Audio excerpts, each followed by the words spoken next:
Je suis un ex-évangélique et j'ai compris que l'orthodoxie était la vérité.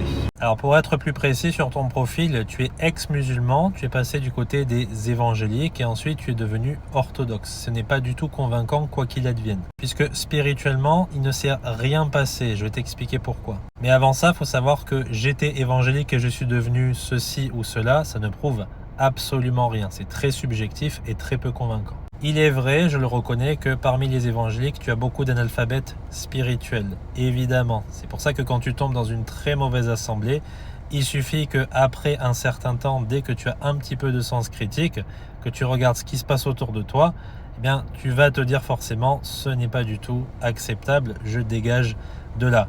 Par contre, le problème, c'est quand on associe ça à tout le protestantisme et tout le milieu évangélique de manière générale. Là, ça veut dire qu'on est simple d'esprit.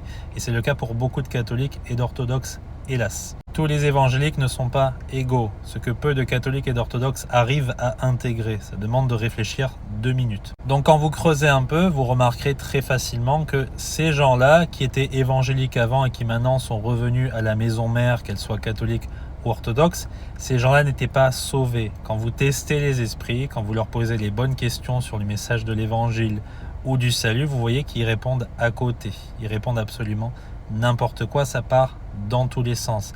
Ils n'ont pas l'assurance de leur salut, ils n'ont pas la paix avec Dieu, ils cherchent à établir leur propre justice et ainsi de suite. Rien de nouveau sous le soleil. C'est pour ça qu'on rattrape les dégâts constamment en prêchant correctement le vrai évangile. C'est pour ça que c'est pas sur une chaîne catholique ou orthodoxe 90% du temps, si ce n'est beaucoup plus, que vous trouverez le message de l'évangile prêché correctement. Jamais de la vie. C'est la plupart du temps les évangéliques qui doivent faire le boulot. Donc retenez que c'est pas parce qu'on est déçu d'une certaine assemblée évangélique, qu'on a lu 3 pères de l'Église, qu'on a lu quelques bouquins sur les premiers chrétiens, les pères apostoliques, etc. Ce que font aussi soit les réformateurs, soit les protestants réformés dont je fais partie, que ça veut dire qu'on doit tomber dans le piège du catholicisme ou de l'orthodoxie, d'accord ?